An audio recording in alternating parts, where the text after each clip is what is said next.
All right, looks like we're streaming live on Facebook. So Yeah. we're gonna go ahead and get started, guys. So thank you everyone for joining us. Um, yeah, this is a moment, and America, I hope you are listening. This is a moment. But thank you everyone for joining us. This is going to be our sixth session of our Black Males Mental Health and Wellbeing Live Support Group. And today's focus primarily will be on practical ways to stay well in this very critical moment. Um, Obviously, we see what's happening around the country. The best that I could offer right now is I hope America is listening. I have not seen this level of outreach, of outrage. I just hope that America is listening.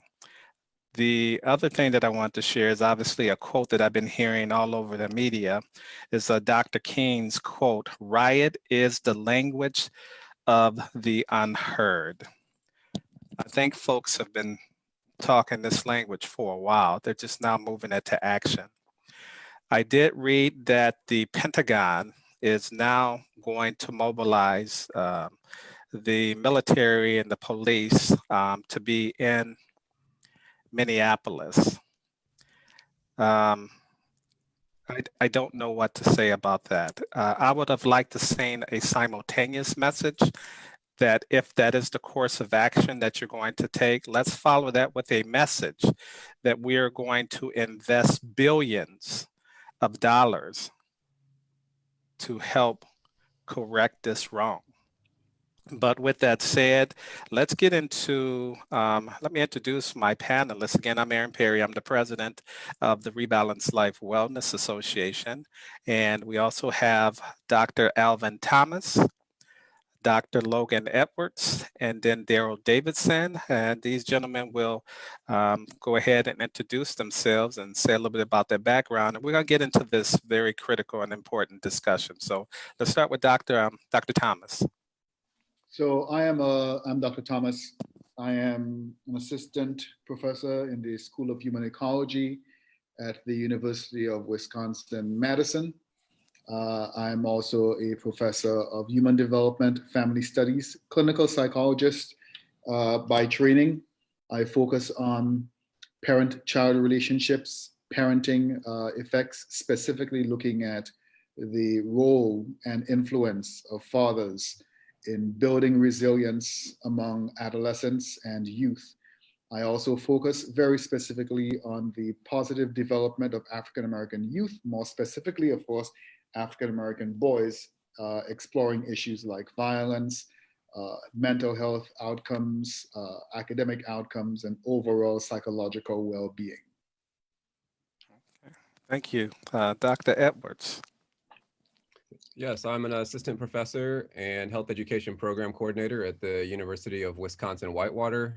I'm also a lecturer of health behavior and health equity at the University of Wisconsin-Madison. I specialize in teaching mental health and well-being education to future health and physical educators, and as well as future public health professionals. Some of those knowledge and some of those skill pieces of positive mental health and well-being education and health behavior education. In my role as health education coordinator, I develop new courses and curriculums, programs that health and physical educators go through. My most recent courses I developed are a mental health and well-being course, a nutrition and fitness education course, and then a taboo topics and health education course, which is kind of a communication skills class to teach people how to speak knowledgeably and comfortably about mental illness, about sexuality, and about drug education. And then following that, my research and my service projects consist of improving mental health literacy and access to mental health support services for underserved and otherwise vulnerable populations, which is why I'm a part of this wonderful team here with Aaron Perry, trying to bring mental health support services to the Black community here in the state of Wisconsin. Excellent. Thank you, Dr. Edwards. And Mr. Daryl Davidson. Good afternoon. Daryl Davidson, City of Milwaukee Director of Community Engagement. I'm also the convener for our Black Male Achievement Advisory Council, which is chaired by the Mayor, Tom Barrett, and the President of our City Council. The reason that I'm here is directly related to the issues that we see across the country, where the trajectory of Black males has been diminished over time, and there are root causes that are connected in health, in the economy, in laws and policies. So the historical nature of what we talk about regularly in our sessions is very relevant to what we'll be talking about today. Excellent. And again, today's focus will be on practical ways to stay well in this moment. What I would like to have the panelists to do is let's talk about this moment. Dare, you want to take the lead on that and just let's talk about what this moment is. So this moment happens to be a reflection of what was commented on earlier when you gave the quote about Dr. King and what the definition of a riot would be. And the voices of the unheard have been unheard for centuries. And what we also recognize is that this particular instance where individuals are saying that I see racism in a video, well, that's really the connection. Now we have video. Now we have a new technology where people are saying things that have been said consistently. And what they're also noticing is that when there's cases of justifiable homicide, now centuries need to be called into question, decades since the end of Reconstruction need to be called into question, because this is a consistent storyline of abuse and ultimately the racism and the white supremacy that we know permeated this society ever since the beginning of the country. Excellent, thank you. Dr. Thomas. So this is not a new story. This is just a new individual. We have seen this movie before. We have read this script before. We have played the parts before. There is nothing new about this. We recognize the patterns in how the system responds to this. So we ask for a slowdown of your emotions. Let us investigate. Let us do the autopsies. Let us do the blah, blah, blah. And then we use that to undermine your voice and say that what you saw was not really what was happening. Something else was going on. So we ask you to even question the legitimacy of what you see. So first we argue that what you say you feel might just be your perception. And so people had issue with that before when people would report these acts. And so up came cameras and other ways of capturing things live. And so now we're saying, well, what you think you saw is not really what you saw. Well, what's going on is not what you really saw. There's something else going on behind the scenes. Therefore, we have to change what we think we think. So this is not new. The response of people going out and protesting, that's not new. The response of people using that protest, certain people using that protest as a way to engage in looting and violence and whatnot, that's not new either. And even that is part of the response. Well, let's get them to protest, let's get them to loot. And there have been videos of people going out and deliberately catalyzing, beginning that looting. Let's get that going. That way we can detract from the real issue, which is the death, the murder of of Black men, of Black people, of people of color, and other marginalized groups. We detract from it and we start talking about the looting and about the burning of property and all these other issues, which are important issues, but forget or try to get us to forget the antecedent. What led to the burning and the looting and all these other issues was not crime, was not violence, was not any criminality. It was criminality, but it started with the murder, unjustified unsanctioned murder of another Black man. And we need to help people figure out what to do beyond that, both psychologically, emotionally, and beyond. Mhm. Excellent. Dr. Edwards. This moment represents to me the proverbial straw that breaks the camel's back. It's that last line in the sand that's drawn that will go no further now. That's how I see this moment in time. And it's happened, as Dr. Thomas was saying, too many times. It's been happening. This situation, everything that we're seeing is not new. This just, to me, has to be the last time that we see it. We are in an age, as Daryl was saying too, where we film this now and we can see it now. What we're filming is not new, just the fact that we're filming it now is what's new. And to see it so intentional and to be this depraved for 8 minutes, that is, to me, why it is the final straw and why it's that last line that will be drawn and will not be crossed and cannot be crossed. I hope that this is just going to usher in real actionable change here. Instead of just talk, instead of just protests, instead of just a news cycle that we hear for a week and then it goes away to the next news cycle. I think that this is where we need to really see change and reform happening from all levels, where we start actually actionably addressing the inequities that we see within the system, and whatever system you are a part of or whatever system you work in, that it is time now to start making those actionable steps towards reform and through actually addressing these matters the way that they have needed to be addressed for hundreds of years now. And for me, that is the school system, and making what we are learning and making what we are educating our students on, especially our Black and brown students on, more equitable, but also something that involves much more health and well-being, and mental, physical, and social health and well-being needs to be a part of this change that affects all of us, in my opinion. So again, this to me represents that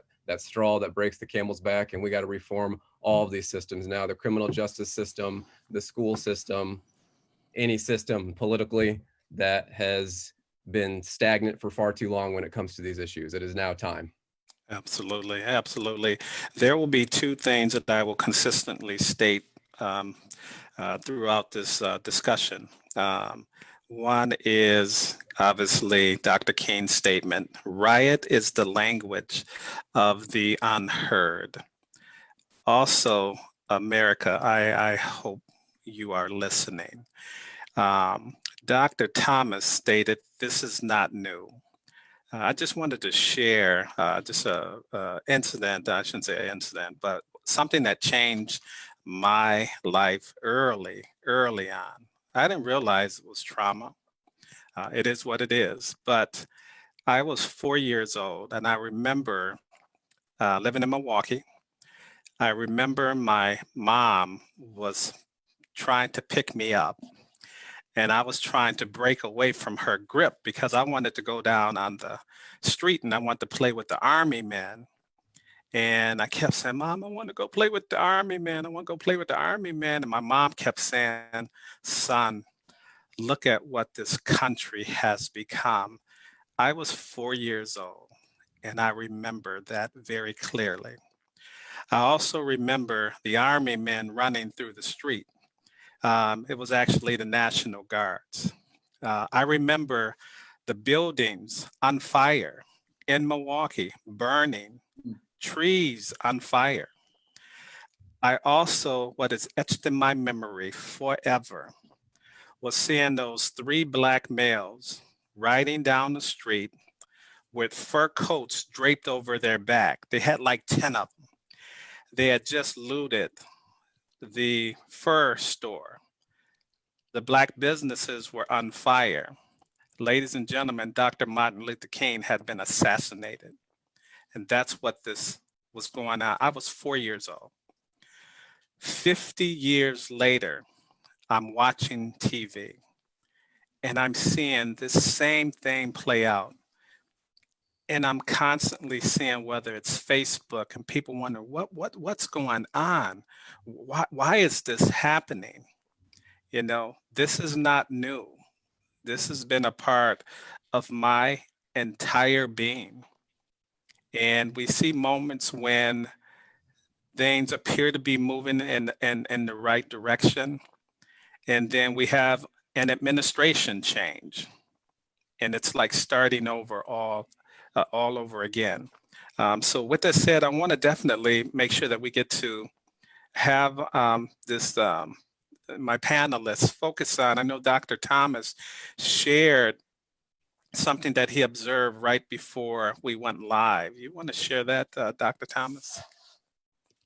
Yes, definitely. So I pride myself on my Christian values and on my religious beliefs. I'm unapologetically Christian.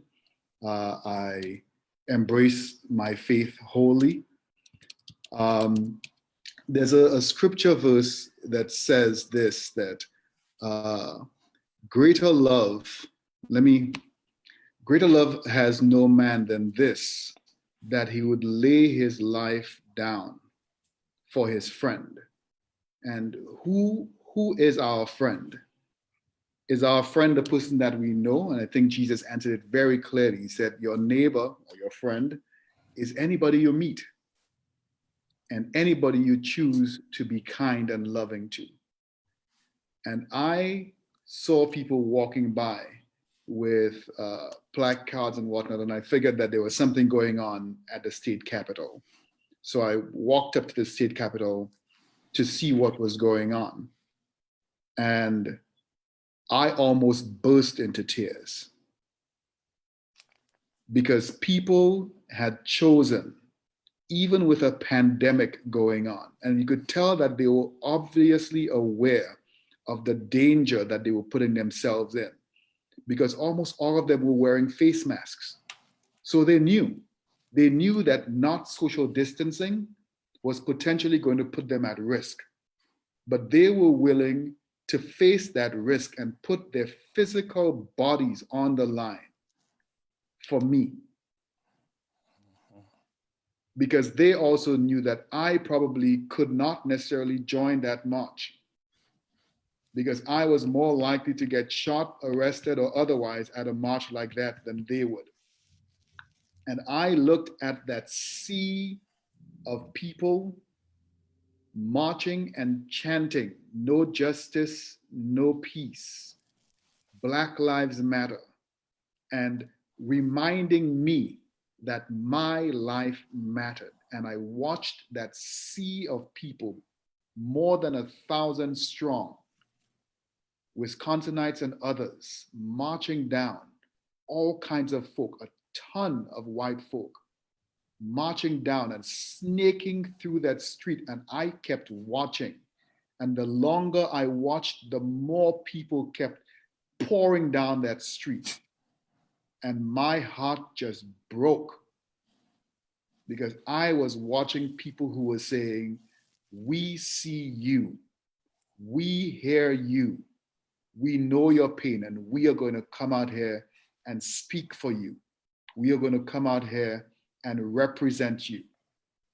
And I just felt heard. I felt appreciated. I felt loved. It was probably one of the greatest feelings I had. And I couldn't control myself. I just cried. I didn't know any of these people. I couldn't tell you who was marching. And there they were, walking past me, people still walking past me to join that overwhelmingly large group of people who were protesting because they thought the life of every individual was sacred, because they thought that a $20, a potentially fake $20 bill was not deserving of a life sentence, no more so than a $42 fake check. Neither of those were deserving of a death sentence. They believed that, and they were willing to come out there and let the world know that they believed that. And I just thank whoever is managing and organizing that march, and I thank all the people who were out there marching while we are doing this here on in a different space. Excellent. You know, I want to share the information so we're getting a lot of information that's coming out. Unfortunately, a lot of it is the officer that was fired and, obviously subsequently charged with murder, although albeit third degree. I am so tired of them factoring in a Black man's health status at the time he was killed. He had underlying heart disease.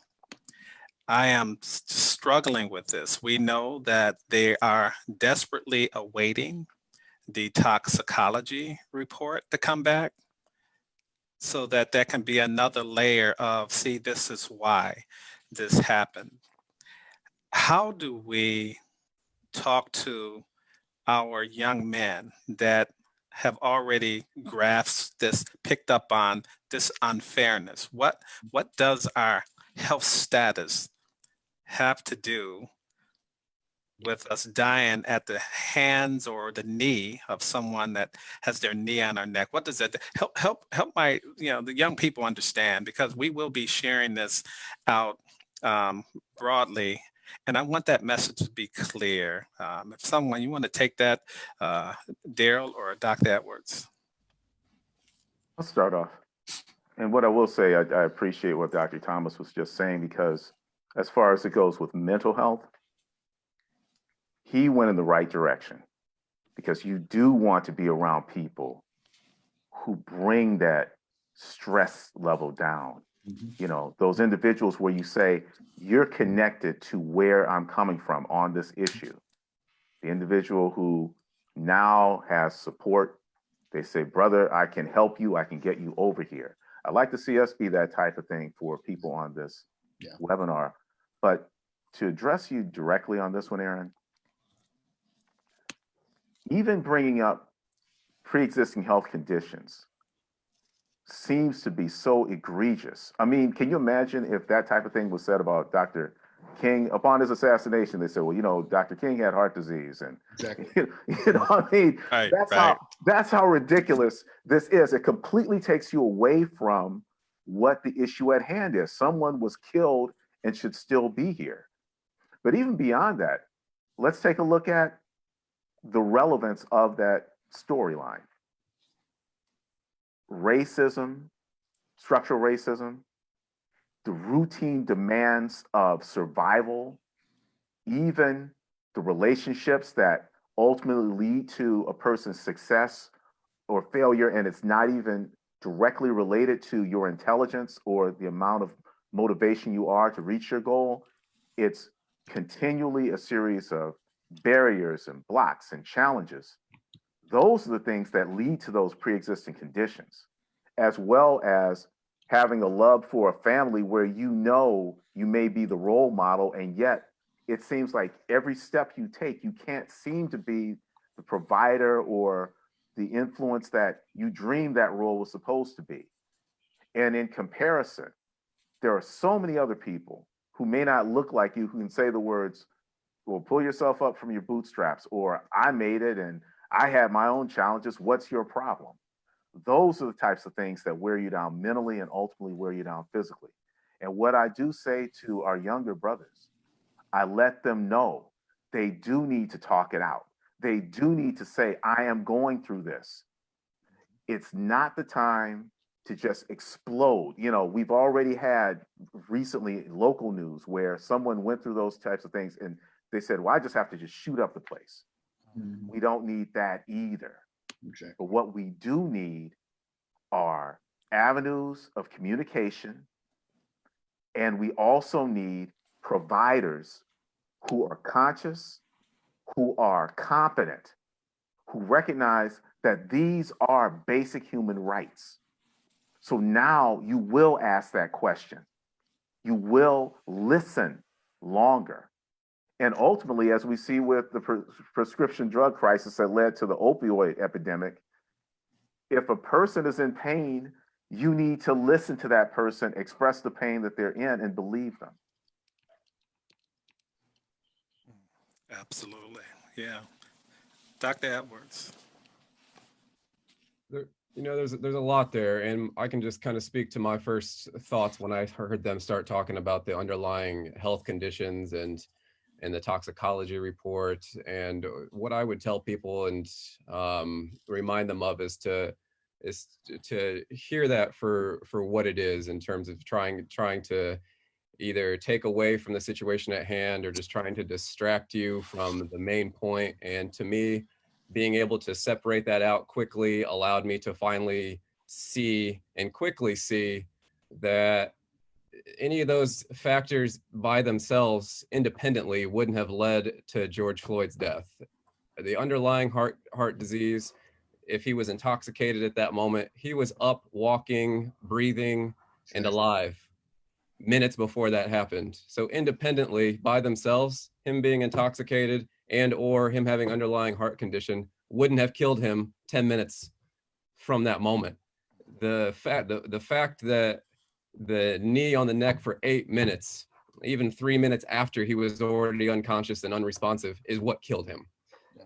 So just being able to see all those factors for what they are, for the discrimination, for the racism, for the trying to water it down and distract it away, it quickly just led me to say, well, those two things independently of themselves had nothing to do with his death. They may have contributed to his death, but it's not what killed him. What killed him was the behavior of the depraved police officer. Absolutely. And I would just also add to that that's no matter what situation we're talking about here, if your mind and your body and your family or community is not healthy, you're always at more risk, or you're always more vulnerable for disease or for premature death, no matter what the cause of death is. That's why I preach and why I teach so heavily and so often mental, physical, and social health. Always be focusing on those things, so that no matter what the situation, you're giving yourself the strongest fighting chance that you have. And that just reiterates that point to me: mental, physical, and social health for all individuals and for all communities alike. And we'll be much better off in moments of stress, or in moments of discrimination, whatever the situation might be. You're better off if you got a strong body, strong mind, strong family and community around you. Excellent. Dr. Thomas. But for that knee on his neck, George Floyd would still be alive. Right. And for quite a few people, but for that knee on their neck, they would probably be in college. They'd probably be home taking care of their kids. They'd probably be doing a lot of other things. So I see that knee as both physical and immediate, and also as representative of a larger issue, a structural issue, an issue of structural racism that people have lived with for a long time. I think we need to be careful that we leave nobody behind when we're having these conversations. We're talking about Black men and boys. We need to talk about Black women as well. But even more so, we need to talk about Black children who are watching and listening and hearing, and who don't yet have the coping mechanisms for dealing with these issues. So I could go out to a protest, I could experience these things and feel anger and feel all kinds of feelings, some of them at the same time, and have coping mechanisms to help me redirect. So for example, coming here is one way of redirecting and finding positive avenues for some of these very, very strong feelings that are in my body, of redirecting some of that pain that I am feeling in my body, that not being able to breathe that I feel in my body. And for children who don't have the coping skills, but may also have access to very easily moving around the neighborhood, may have access to money, may have access to all kinds of other things.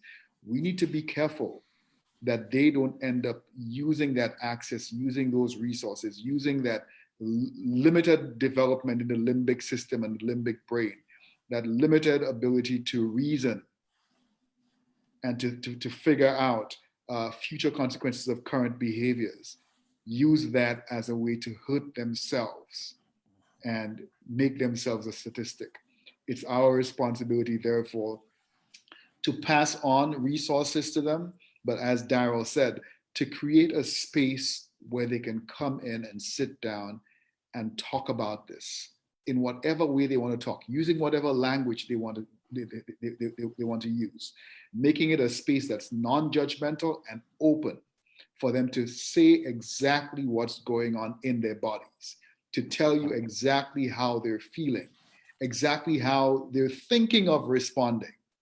And then you, as the adult, with your additional coping resources, can help them better create a better narrative around that story, around that experience, around that feeling, and give them additional coping mechanisms that, one, keeps them safe, but that, two, makes sure that they are alive tomorrow, to make sure that we have a generation after this one. Oh, excellent. Excellent. Derek, you want to add to that? Sure. You know, it came to mind that this particular incident was preceded earlier in the week by the gentleman, Mr. Cooper, who was in Central Park, coincidentally the same place, Central Park 5.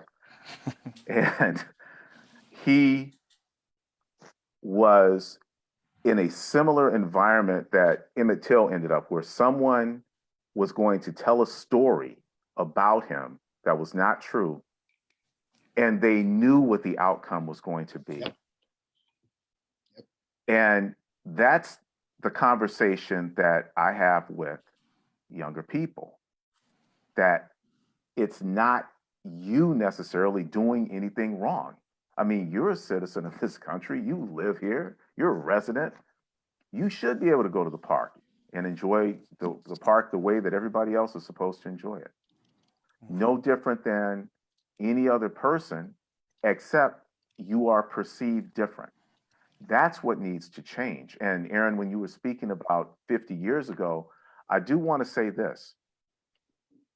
It is very likely that that was supposed to be the turning point, because once you establish that the cities are burning, there's been an injustice, in this case, Dr. King was killed, what are we going to do about it? The agenda focus has to go back to everything that establishes the equality and gets rid of that inequity. That's what we see today. I mean, we've just dealt with this pandemic where many of us are still isolated. We were talking about the pre-existing conditions. We're talking about the economic disparities and people not having these jobs. And then the individuals who look like us are the ones who are these frontline workers who are most at risk for certain exposures. It doesn't matter if it's COVID-19 or a different version of the flu. And so those particular inequities where they exist today, they existed before, but we really were supposed to do something. And now we absolutely have to revisit that topic. So yes, it is about the brutal nature of the police brutality that led to a death. That solution is based on not just training, but who you select in your police. But it's also, who are we bringing into our local offices who are challenging what happens in that environment? I want to be the first one to say, honestly, I know that some of the hiring practices of a fire department are similar to the hiring practices of a police department, and you see discrimination. But the police department does not have a reputation for putting their life ahead of yours as a fire department would. And that's the issue that I have with municipalities right now, that people do not see them as being something that represents us. And that has to be a part of the agenda of change. It has to be where you see us as human beings representing us. If we have a particular need, there's no discriminatory practice, even in another department where you're saying, well, this group gets brighter street lights, or they get street lights, this group does not. This group gets signs and cars can hit their children on the other side of town. It's all the same thing to me. It's all discriminatory practices. It's all the types of things that we say you're supposed to vote on, but we have to have the responsible people tell us this is what we stand for. And out of this one, my recommendation is all of our local politicians, we need to ask them, where do you stand on this? And what are you going to do about it? You know, their voicemail should be filled. Where do you stand and what are you going to do? That's locally. That's locally, because those are the ones who influence us the most. Yeah, you know, getting back to the incident that happened in Central Park. Now, most people know I'm a former cop. Wasn't on the force very long. So there's so many aspects of this that I see, particularly weaponizing, using law enforcement. I'm going to call the police on you. The reality is, when that call is made, the police has to respond. They have to respond. And the issues that we are consistently seeing, who is it that's responding? Is it the African-American officer that has, by clear history, proven the ability to de-escalate situations? Or is it the individual that shows up that instantly sees a person that looks like them and instantly establishes you are the victim? It doesn't matter what this person says. It is the unfairness that consistently plays out over and over and over again. And as I stated earlier, America, I hope you are listening to this pivotal moment. Question that I have, gentlemen, is what do you say, how would you advise a mother who is sitting at home? She has 5 young African-American men, boys, middle schoolers, sitting in the living room, and she overhears them talking about collecting a bag of bricks, going to the overpass and intentionally throw them at people. That is a real situation that I dealt with this week. I went over and I interacted with those young men. They are angry at what they're seeing on TV. They're angry at what they're seeing when you have armed protesters at the state capitol with their fingers pointed in law enforcement face, cussing them out, and nothing happens. They are angry about that. But I sat and I talked with these young men, and what was consistent is that we shared the same anger. It's just that my mature mind is not going to lead me to go collect bricks and throw them at people, whereas their immature minds and that anger is just taking over. What would you offer moms and dads that are finding their kids with this type of anger and just uncomfortable or unsure at how to deal with it? What would you guys offer them? Let's start with Dr. Edwards. My first thoughts are reminding them to remind their sons that it's okay to be angry. And in fact, I want you to be angry. I want you to play the long game, though, when it comes to getting back to this system or getting back to these individuals, or in whatever revenge is going to look like to you. I want you to play the long game with this, and playing the short game like that, trying to get that immediate gratification. We understand why, with everything you said developmentally that's happening cognitively with these individuals. But speaking to that and letting them know that you've got control of your response and how you choose to express your anger and how important that is, because do not give them a reason to kill you, as you know they will, and do not give everybody else who sees you throw those bricks more reason to water down the message, the original message from the beginning, because immediately they see you throwing those bricks, that's what they're going to focus on. And they're not going to be focusing on the injustice anymore. They're not going to be focusing on the discrimination and the racism that you face anymore. Now it's the fact that you've been throwing bricks and you've been contributing to violence, and now they have a reason to call you a thug, or now they have a reason to focus and tilt the message to their direction and take it away from the message that it needs to be on, which is discrimination and racism is a problem, and Black people have a right to be angry and to be doing something about it. So right off the top of my head, that's the first thing that I feel like I would want to remind them, to remind everybody else around them, especially their kids of, is I want you to be angry. I want you to think about how you're going to express this anger. I want you to play the long game when it comes to this, because that long game is ultimately what wins. Don't give them a reason to kill you or any kind of excuse or justification to water down the main message, the more important message here, by being violent and by throwing bricks and causing more destruction that's already been caused. Excellent. Yeah. Let me, Go ahead, Dr. Thomas. I'll jump in. I agree with Dr. Edwards to a point. My point of departure is that racism has never needed a reason for killing Black people.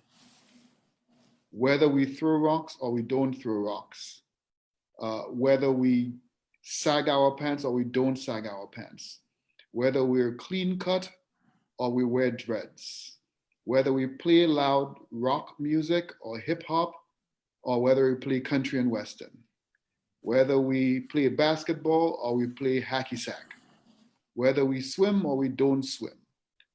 Racism and hate has never needed a reason for killing Black bodies. And they will never need a reason except just that your body is Black, that you are different, that you don't look like me, that I think that you're responsible for God knows what evils. And that is enough. Somebody could look at me walking down, I could be dressed as impeccably as I want to be dressed, as we saw with Henry Louis Gates walking to his house. He wasn't a thug, he wasn't throwing bricks, and still he was thrown on the ground and arrested. We've seen it with a number of other people before. Respectability does not protect us from death or from racism. That does not mean, however, that we should go on and increase the likelihood by giving more reason. Definitely, we want to stay away from that. Yes. But I think ultimately, yeah, I think that's the crux of your argument. Don't give additional. Don't give them an added reason to. Right. I mean, what's his name? George Floyd. His reason was walking down the street with a bill in his pocket. I may well be walking down the street, if I was carrying cash, with a $20 bill that might be fake, and I would not know. Unless I knew how to figure out what fake bills, how to tell between a fake bill and a real bill, I would not know.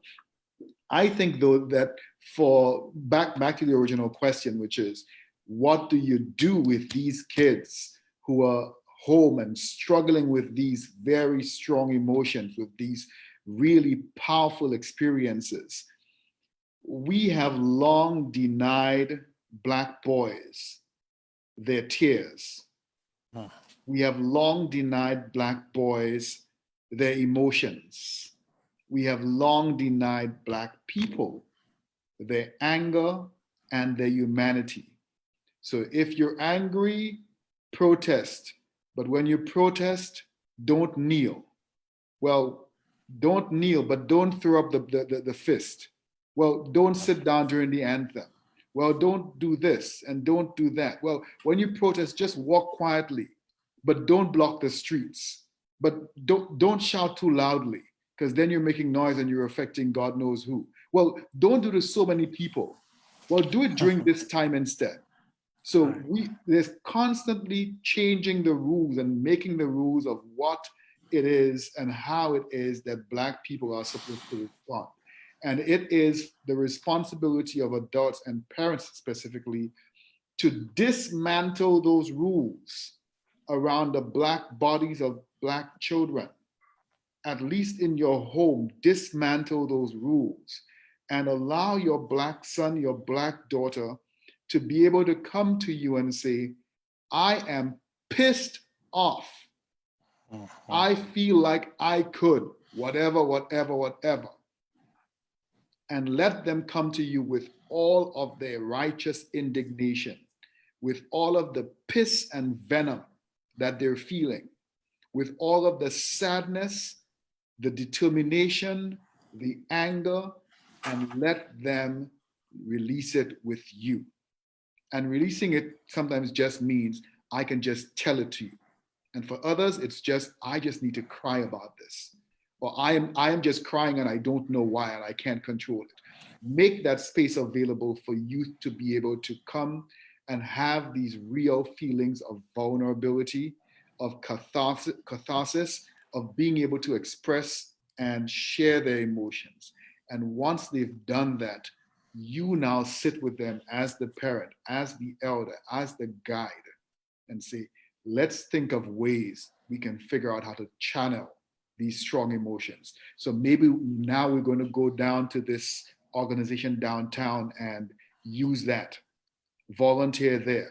Maybe we're going to do something in our community. Maybe we're going to start a blog on Facebook. We're going to start posting, do something that gives them a reason to a reason and a method for channeling these very strong emotions. Because I'm finding it difficult to hold all of this in my body. Imagine how much more challenging it is for them in their smaller bodies, in their limitations. And these things are directly related to some of the very issues that are currently being used to say that is what killed George Floyd. When we're holding in these emotions, we're more likely to have heart issues, hypertension. It's not just about the food, it's about the lives and the stresses that we're holding in our bodies. I think it was Zora Neale Hurston who talked about, if you don't cry out in the midst of your pain, they're going to say that you enjoyed it. But if you cry out in the midst of your pain, they tell you keep quiet. Damned if you do and damned if you don't. Whatever you do, take care of your body, take care of your mind, and survive till tomorrow. Excellent. Daryl. I think you're muted, Daryl.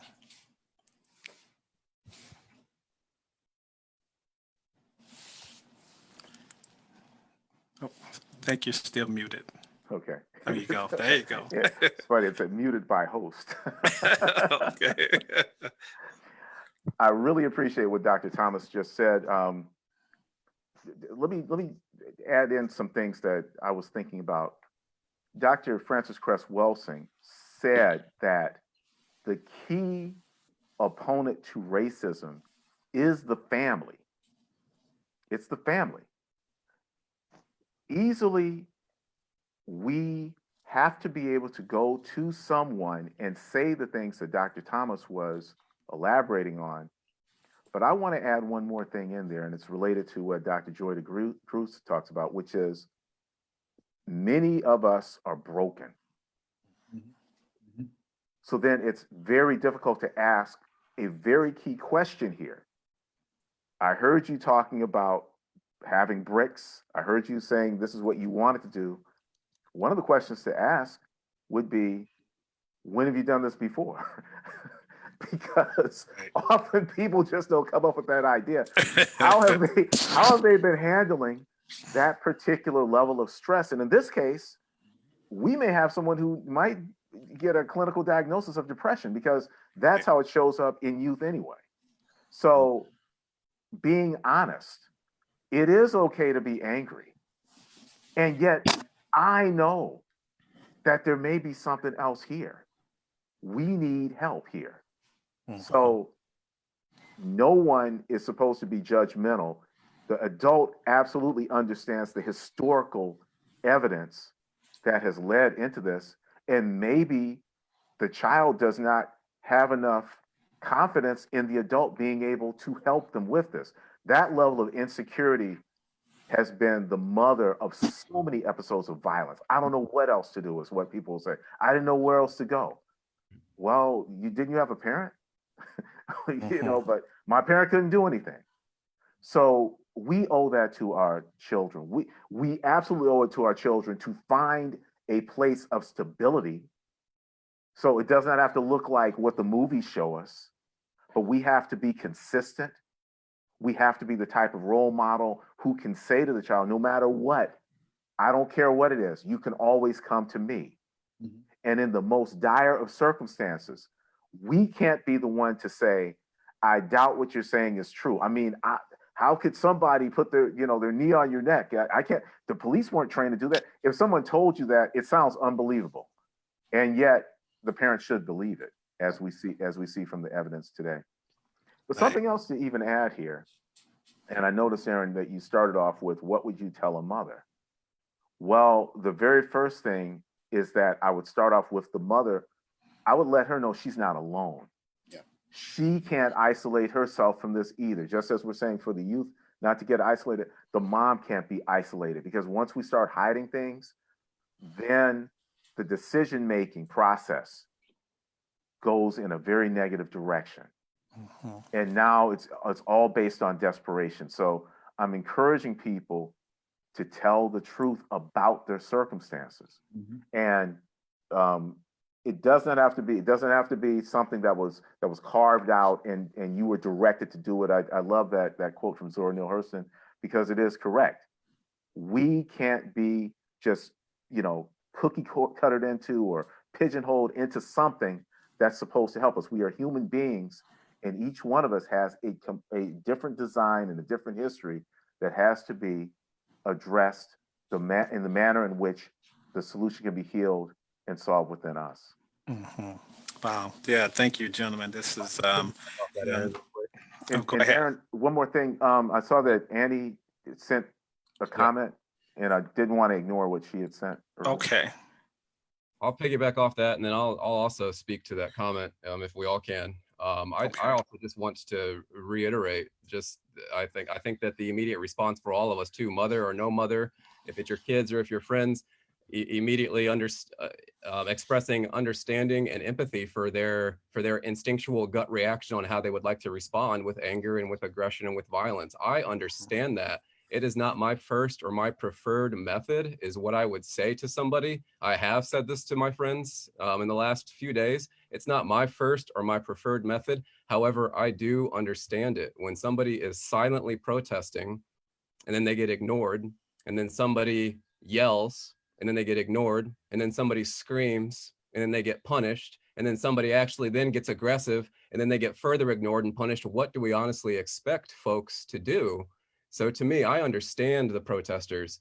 It's not my first or my preferred method to do it aggressively or to do it violently, but what do we expect when you've been ignored and you've been punished for your silent, more peaceful protests for so long before this? What do you expect folks to do? So I also think it's important to express understanding and empathy for that gut reaction on wanting to get aggressive and wanting to throw bricks. And then, as we've all been saying, pivot the conversation to, however I understand it, there's other means of expressing this, and let me role model that for you. Let me show you how I'm going to channel my anger into this, and let me show you how I'm going to express my rage in a way that I think will also get to the similar solution or to the final solution that we're both looking for. There's different ways to express that. There's healthier ways to express that, along with everything else we've discussed.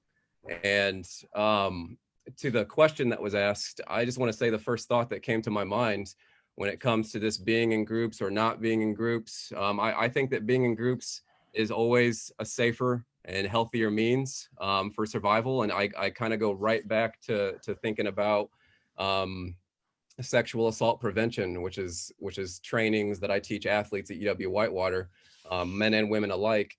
And it immediately popped into my brain that telling Black folks to just comply or to just listen is, to me, akin to telling women just don't wear this or just don't do that so that you don't get raped.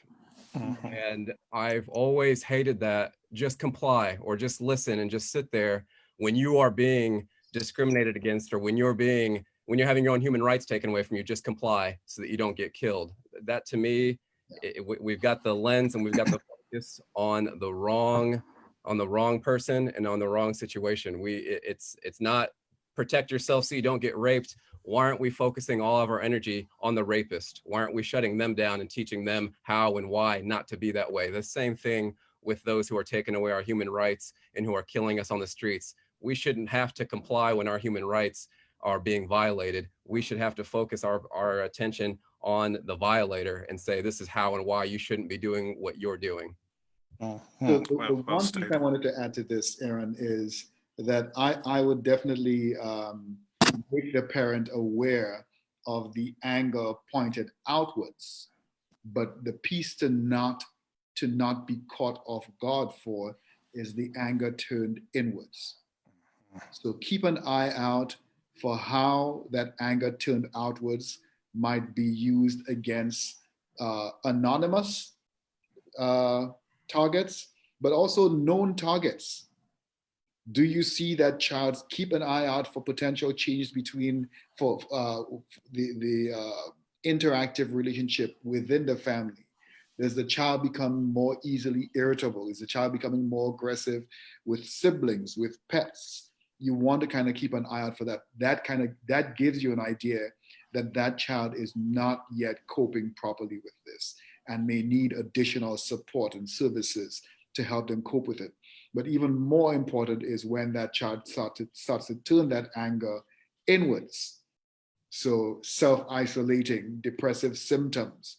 You want to keep your eyes out for those things. A child who was outgoing before suddenly starts spending most of the time sleeping, or spending most of their time online, or spending most of their time in bed or in their room. Now, I know that is challenging to, even now that's challenging to identify because of the social distancing thing and the self-quarantine that a lot of people are still doing. But we have to really sharpen our skills as parents and as adults to figure out what to identify some of these more obvious symptoms, but sometimes not so obvious symptoms, in a way that allows us to best protect our children. Oh, well stated, gentlemen. One of the things I wanted to talk about, I think it was Daryl, well, someone mentioned that many of us are broken. You know, I'm a story teller. I like sharing stories, and I remember, and just hearing that, it made me reflect back to my freshman year of college, when I'm on campus and I see people getting up and walking away, and I'm like, you're not gonna raise your hand? And no, you're in college now. You don't have to ask permission to go to the bathroom. I didn't know that, so, but I remember writing my first few, it's English comp class, and I remember writing my first 2 papers. And the professor gave me my papers back, and both failing grades. And so now I'm catching an attitude because I'm doing everything that I was taught in high school. It wasn't sufficient for college. And so I finally reached out to one of my colleagues, and I asked her, because she was consistently getting A's. So, hey, can you help me, write my next paper? Let's do this together. She said, oh, Aaron, you're gonna get an A. So here it is, a young woman who was valedictorian of her class. She helps me write this paper, and we went through it. We spent time together, and I turned the paper in. I get the paper back, failing grade. And finally, now I have an attitude, because it's this cascading thing that happens. Like, oh, you got 2 failing grades, and then there was that expectation. Did you even read my paper? Did you even read it, or did you just assume that this was going to be another failing paper? And so fast forward to me being a 40-year-old man, and I write my first book. And I send a copy of it to my old English comp teacher. And I remember getting a beautiful message back from her. Thank you, but I'm not quite sure why you shared this with me. And it was one of the hardest and one of the ugliest responses that I ever sent back. I said, I needed you to understand that as a freshman in college, you had your foot on my neck. This is what I wrote in that paper. You had your foot on my neck and it restricted my forward progress. And when you stated that many of us are broken, I just made that connection to why, as a freshman in college and now 40-year-old person writing a book and wanting to still prove myself, help if there's people out there that are still feeling the need to prove themselves. Can you guys provide any kind of feedback to that? Because we know that there's individuals out here like that, you know. Dare, you want to go with that?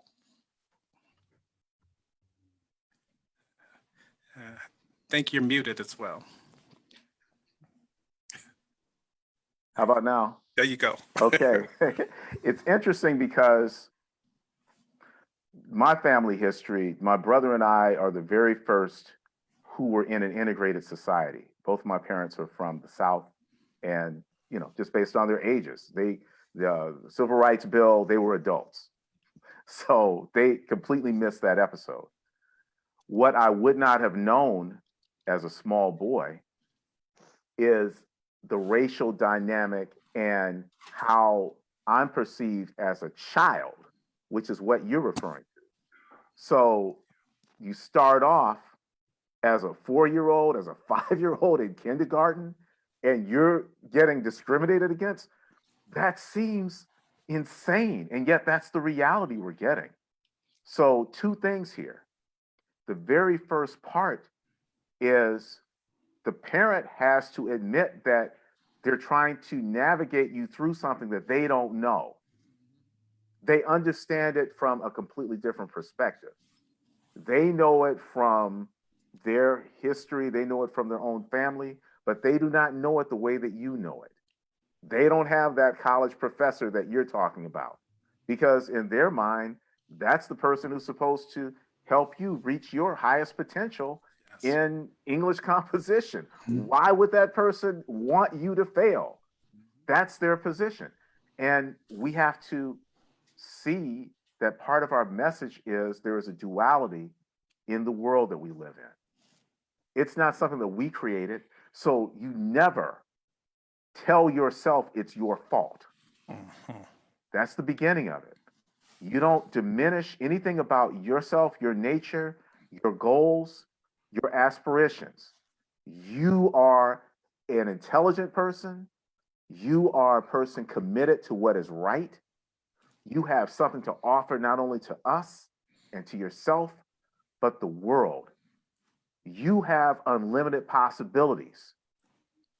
What you're facing is an obstacle, but always know that once you face that obstacle, there is a place for you to come back and let us know how it's hurting you, or how it's distracting you, or how it's preventing you from doing what you believe your God-given gifts are supposed to allow you to do. What other things do you need? You might need, a rope or a pole to climb up on, or a ladder. You need some other Right. tool to get past this obstacle. And what we told you is you're supposed to walk down a road, but you're supposed to walk down a road with like a pickaxe. And, it's like it's a mountain that you're climbing. It's not a road that you're walking. But we, again, have to be able to say, this is where I'm limited also. That's where mentors are important. Black Men Run.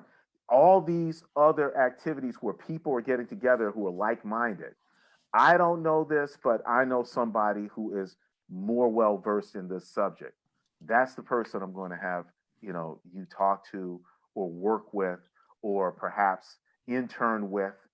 Because to be honest with you, it's not just institutional racism, which is something that was constructed long before we got here, but it's also this internal value of ourselves.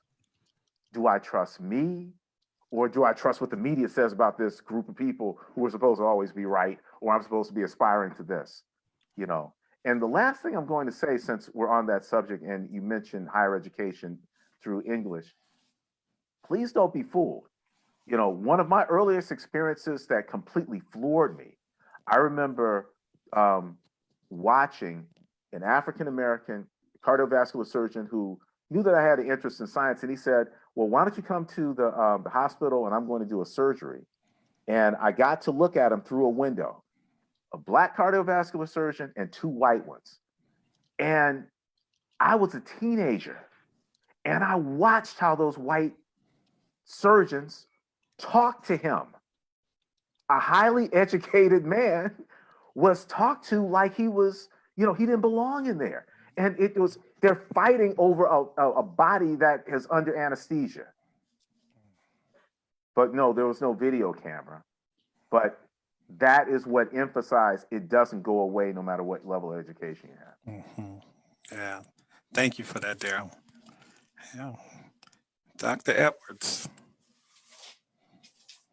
Daryl was reminding me a lot of just a perspective and kind of an attitude change, and I love the quote behind you there, Aaron. That if you don't like something, change it. If you can't change it, change your attitude. And that goes back to something I think Dr. Thomas and I have been saying this last 6 or 8 weeks here about focus on what you can control, because you will stress yourself out and make the situation harder on yourself and maybe even everybody else around you if you try to change things and affect things that you can't control. And a lot of this situation. So I just always want to bring it back to that for the audience, to always be scanning for what you can control and what you can't control. And when it comes to the inevitable pain and suffering that we are all facing now and going to inevitably in life, I remind myself all the time that it's like almost like a mantra for myself, like a coping mechanism for myself. I remind myself that the obstacle is the way, that the impediment to action advances my action, or that whatever stands in my way is the way. And it's reminding me that pain does not have to weaken you. Pain does not have to weaken me. In fact, I make it strengthen me, because I know that if I continue that approach and that will accumulate, this will transfer into more internal power for myself. It will transfer into more resilience for myself. It is building me up for all the other times when pain and suffering comes my way. I'll be that much more powerful, in control, and resilient in the face of them. So Daryl, thank you for everything you said. I think that is great wisdom. And that's just what I kind of kept going back to for myself on how I internalize that to me, the obstacle is the way. And I'm going to go that way, face that pain, because I'm going to use it to strengthen me and not let it keep me down. And then with those new challenges, I have to learn new skills. And I have to keep taking more steps to find out, how do I get around this challenge and bounce back stronger from this challenge? And all of those small steps lead to big changes in time as I continue to move forward and grow in my life. So one of the things that I say very often to people who are facing adversity that comes from others, that's other directed, is that the best revenge is success. But you get to decide what success is for you. Don't let other people decide what that success looks like. So for you, Aaron, that success might have been writing that book. For somebody else, that success might have been just getting an A in that class, or getting an A in a subsequent version of the class where that one was a prerequisite. And that the revenge is not for the individual, is not for the person who's doing this to you, or the thing that's being imposed upon you. You're doing it for you. And that's how we're able to live beyond the experience and not be bound by the experience. We decide that in spite of who that person is and what that individual did or what that system did, I choose today and going forward how I am going to see myself and how I choose to live my life. I define me. You have your definitions of me. You might look at me with my dreads and my pants below my waist and think thug, criminal, destined for whatever, affirmative action, recruit, basketball scholarship. You could apply all of these definitions, and that's a representation of you. And like Dr. Edwards said, it is your choice to change your attitude about how people see you. So you see me that way, and that's all you. That's not a me problem, that's a you problem. The me problem begins when I start to take on those definitions that you were putting out there and start to live like that. The me problem continues when I choose to remain exactly there, always concerned about how you see me, rather than leaving that with you and now deciding for me who I am going to be and crafting for myself what that character is going to look like, what my future is going to look like, what my successes are going to look like, and how I respond to my failures. Those are individual choices. Are they easy? Hell no. Are they simple? No. Are they going to be a challenge? Yes, because that's what life is about. From the very moment of conception, it is a challenge. Birth is a challenge. Why would we think that life itself would not be a challenge? Everything, especially that which is most enjoyable to us, end up being a challenge. And that's what makes it so beautiful and enjoyable, that we have the challenge, we choose to respond to the challenge in a way that allows us to overcome, and we recognize the growth that came out of that challenge. And we can use that growth to propel ourselves through the next challenge and to propel others through their challenges too. Excellent, excellent. I watched this press conference on Wednesday, this anticipated press conference that the the governor and many others up in Minneapolis were um, put it out there. We're going to have this press conference, so I'm just eagerly awaiting this press conference because I thought it would be an announcement that that individual that killed Mr. George Floyd, that he was going to be taken in custody. As it turned out, this press conference was nothing more than an education on the criminal justice system and why they needed more time. And I'm sitting there struggling with what I saw on a video. Being a former cop, that video clearly reflected you getting arrested, buddy, and we'll sort it out later. Mm-hmm. But that's not how it works. But I'm watching this press conference and they're talking about everything and they're asking people, you know, this has to be investigated. We need more time. We want to make sure we get it right. And I'm saying to myself, your city is going to burn down tonight because that is not the response that folks were anticipating. Mm-hmm. I literally fell back in my chair when they brought up Reverend Jesse Jackson was coming. And I'm sitting there going, with all due respect to Reverend Jackson, I'm watching the protesters. They're pretty young. I highly doubt if they know anything about the Reverend Jesse Jackson's legacy. But the other part is, did they even do their homework? Because in 2017, you know, our Reverend Jesse Jackson was diagnosed with Parkinson. And I'm just blown away with the response that people were just reaching for anything to bail him out. Did you not see this coming? Did you not see it coming?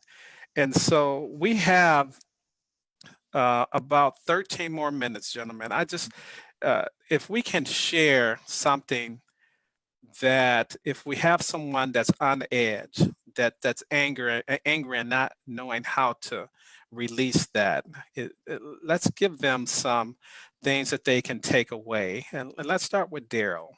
Sure. You know, I think about that scene from the Avengers movie when they say, Dr. Banner, you know, he says, I'm always angry. Right, right. You know, that's part of the reality here. That's part of the reality. You have a justified reason to always be angry. You do.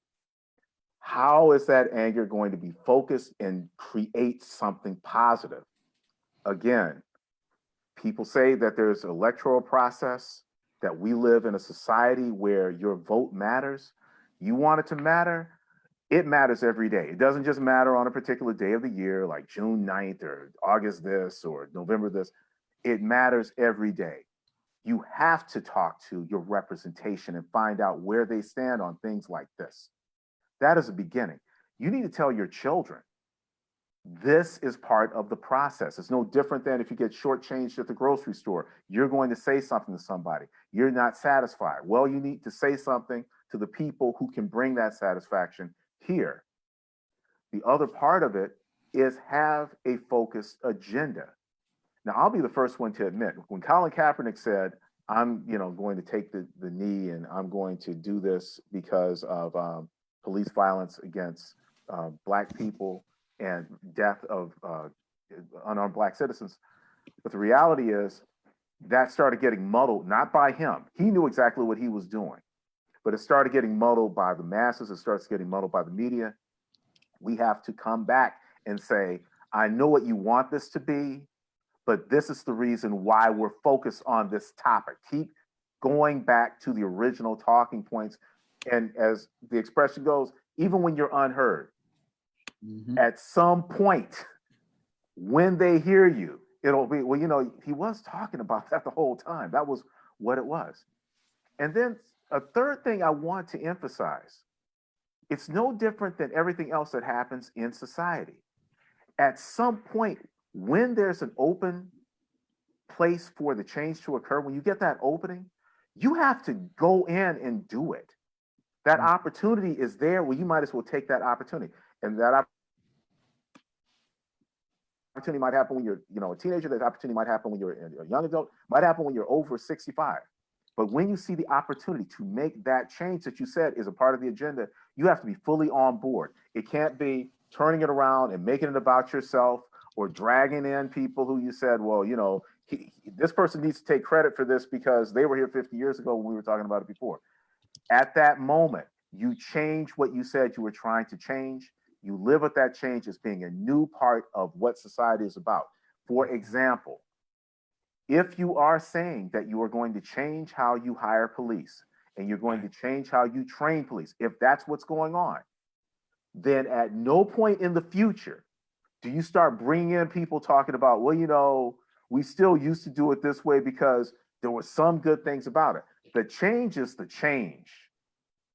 Because you start bringing in some of the old things that people admired or they lionized because, there were people who had a particular reputation about being hardcore and all these other things, you're very likely to slip back and start doing things the way they used to be done. So that's my microcosmic version of that's the way society has to be also.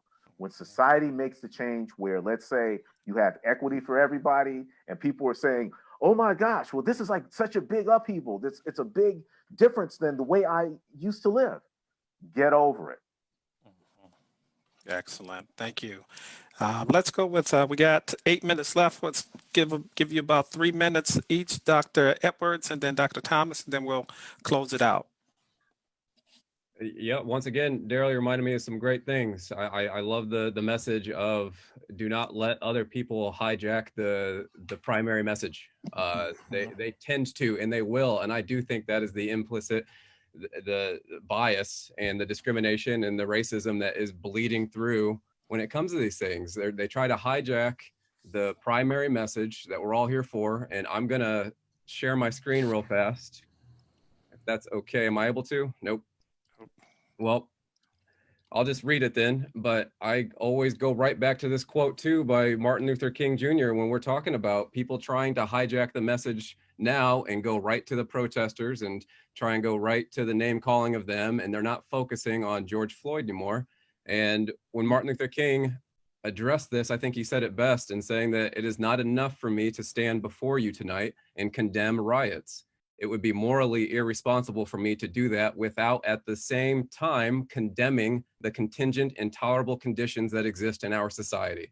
That was him pivoting right back to what the main message is. Don't try and hijack the situation and the message by going to the riots without at least at the same time mentioning the intolerable conditions that exist in our society that led to the riots in the first place.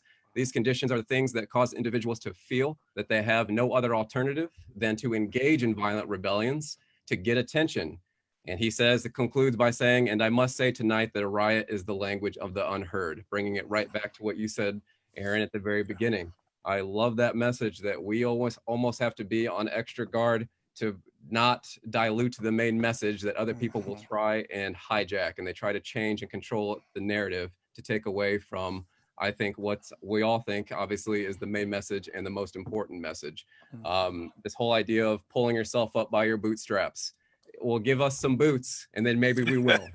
I love it. Yes. This whole idea of, oh, you're just angry, you just got a chip on your shoulder. Well, get your foot off my neck. It's not a chip on my shoulder, that's a foot on my neck. Foot Foot off my neck, and then maybe I'll remove the chip from my shoulder, right? Yes. Hijack the narrative, and you have to be able to see that and be keen to that, and then have that language to just kind of push right back and say, this is what the primary message is. This is why I'm angry. This is what the situation is and what's led to the situation. So, Daryl, thank you for that. Yeah, thank you. So, thank you, Dr. Thomas. Dr. Edwards. Dr. Edwards, I want to say that the thing that I really like about this forum and about this small community that we create in this forum is that we touch so many different parts of the elephant. We address so many different angles. And I'm not going to go back and reiterate things that Daryl or Dr. Edwards have already touched. Instead, I'm going to move us to a different part of the elephant, looking at a different angle of this whole situation, that we cannot breathe. We currently have two things. One is additional, one is historic. COVID-19 is stealing our breath. Racism has been stealing our breath for a long time. We have the two of them now compounded with a number of other historical issues, including pre-existing conditions that are stealing our breath. How do we allow ourselves some breathing room, some breathing space? And I want to share with you two short stories and then a resource. One, about I think a week or so ago, a couple reached out to me and said, we saw some of the work that you guys are doing and we want to help, but we don't know how to help. We don't need this stimulus check, but we want to be able to take this stimulus check and put it to work for these communities, for these men that you're talking about. We don't know where to go for that. Can you give us some direction on that? And that almost brought me to tears. And I was just so thankful, one, that people were showing their humanity and were saying, we don't know, and we hope that you can help us because this is a thing that we want to do. So we were able to direct them to places to support with those resources. And today, when I walked up to the state capitol and saw that massive crowd, I mean, I was saying it earlier, this like crowd of people snaking through the street, and the longer I watched, the more people there were. It seemed like thousands of people marching down and shouting, no justice, no peace, and all kinds of other things like Black Lives Matter. And I couldn't do anything but stand there and cry. I didn't know any of those people. At least I don't think I know any of them. I couldn't point any of them out. And they were marching down there for my life, to try to say to other people, this guy's life matters. And I was watching storefronts that had notices up saying, George Floyd's life matters, Black Lives Matter. That just, it gave me hope that humanity was not all lost, that there were people out there who want to join this fight, who are part of this fight, and who are standing where we cannot stand and speaking where we cannot speak. And I want to share with us a resource as we think about ourselves, keeping ourselves mentally correct. I shared the link in the chat. It's the ALGE method, the mental health first aid at a glance, quick tips. And one, it's an ALGEE, A for assess for risk of suicide, wanting to harm yourself. And you can also you can also apply that to people who you love, children and spouses and friends. Assess for risk of suicide or risk for wanting to harm yourself or harm others. Listen non-judgmentally, just sitting and letting people tell you their story. Give assurance and information. Directing people to places where they can find additional support, helping them know that you're going to sit with them through this.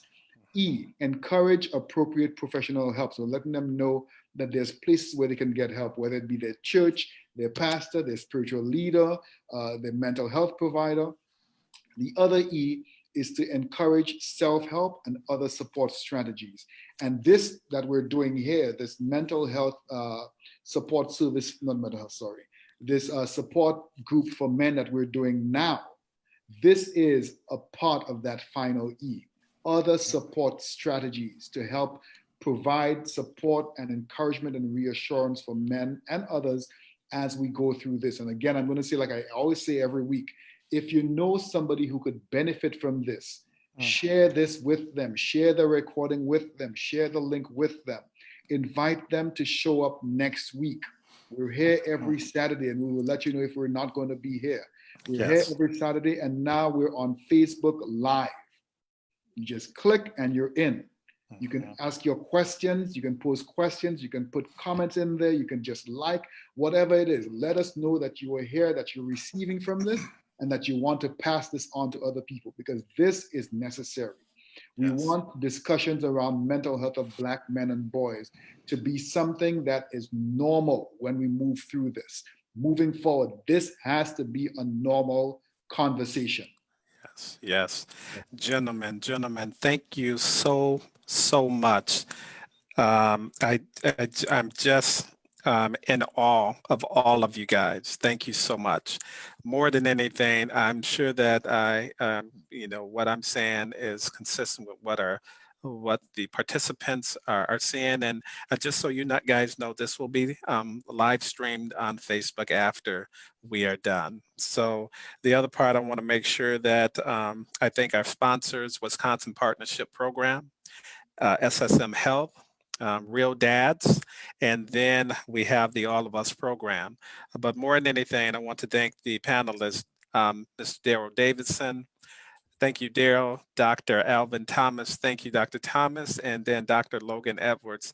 You guys, thank you. I cannot stress that enough. If we can make sure that when we are all done, if we can say a prayer, because I just noticed that the Pentagon is deploying the National Guards up to Minneapolis. I believe that this is going to get very ugly. So if we can say a prayer to all of the folks that are out there that are protesting, for those that are very vulnerable, that don't know how to control their anger. Let's make sure that we keep them all in our prayers. And so again, we'll be back next week. Thank you, gentlemen, again. Thank you, everyone that participated. Dr. Thomas, if you can share, if you notice any on the chats, any of the folks that were tuning in, if you can give them a shout out where they're located, that would be great. We have lots of people from the Caribbean, as always. We have people from the East Coast. So, I mean, let me first shout out the Caribbean massive. Lots of St. Lucians and Trinis out there who are just like throwing up thumbs and everything now as I'm watching. Maybe next week we'll throw up flags. We have people from the East Coast and the West Coast. So we have people just from all across who are stepping in and saying, we recognize the need for this work. And some who are just discovering it and encouraging them, of course, to next week return, but also bring somebody with you. Right. I received some messages earlier today, people who said, brother, we would love to be here today, but we have to be out there in person. And I said, great, go out there in person, do what you need to do safely, and we will have the recording for you when you get back. Yes, absolutely. Yeah, thank you, gentlemen, again. And as always, we just appreciate everyone that tuned in. And again, this will be live streamed. We're really excited about starting to do that.